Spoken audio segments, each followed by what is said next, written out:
দাবি আমি কার কাছে জানাবো?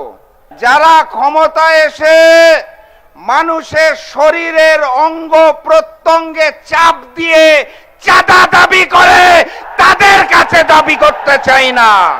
সেই ভোটের আগে দেখা হয়েছিল, তারপর আবার দেখা হচ্ছে, আলহামদুলিল্লাহ। এর মধ্যে একখানা ম্যানেজ ভোট হয়ে গেছে, জানেন তো আপনারা? ফলাফল পাল্টে দেওয়া হয়েছে, জানেন তো? মিথ্যার ফুলঝুরি ফুটেছে, শুনেছেন তো? আমি ভেবেছিলাম আজকে এই মঞ্চ থেকে এই ম্যানেজ ভোটে বিজয়ী বিএনপি সরকারকে কিছু দাবি জানাবো। আমি ভেবেছিলাম ভোলা এবং বরিশালের মধ্যে একটি সেতু দরকার, এই দাবি জানাবো।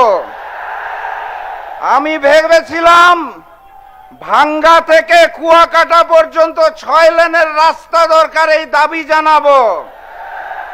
আমি ভেবেছিলাম রেল লাইন দরকার, সেই দাবি জানাবো। আমি ভেবেছিলাম পাইপ লাইনের মাধ্যমে বরিশালের প্রাকৃতিক গ্যাস প্রয়োজন, সেই দাবি জানাবো। তারপর মনে হলো কার কাছে দাবি জানাবো? দাবিটা বলবো কার কাছে? যারা ক্ষমতায় এসে মানুষের শরীরের অঙ্গ প্রত্যঙ্গে চাপ দিয়ে চাঁদা দাবি করে, তাদের কাছে দাবি করতে চাই না। দাবি করব কার কাছে? মাননীয় প্রধানমন্ত্রীর কাছে, যিনি ক্ষমতায় আসার আগে গণভোটে হাকে জয়যুক্ত করতে বলে ক্ষমতায় এসে এখন আর গণভোট মানেন না।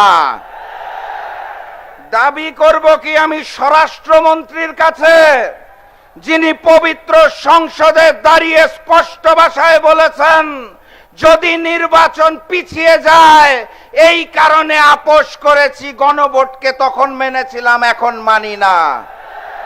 দাবি করব আমি কার কাছে? যেই দেশের সড়ক পরিবহন মন্ত্রী পবিত্র সংসদে দাঁড়িয়ে বলে টোল মওকুফের কথা বলেছিলাম যাতে বেশি বেশি ভোট পাই, আসলে মওকুফ করব না। আমি দাবি করব কার কাছে? যেই সরকারের স্থানীয় সরকার মন্ত্রী বলে তারা নাকি কোনোদিন সংবিধান সংস্কারের কথা উচ্চারণই করেন নাই, অথচ বিএনপির 31 দফার মধ্যে প্রথম দফাতেই বলা ছিল সংবিধান সংস্কার করার কথা। দাবি আমি কার কাছে জানাবো?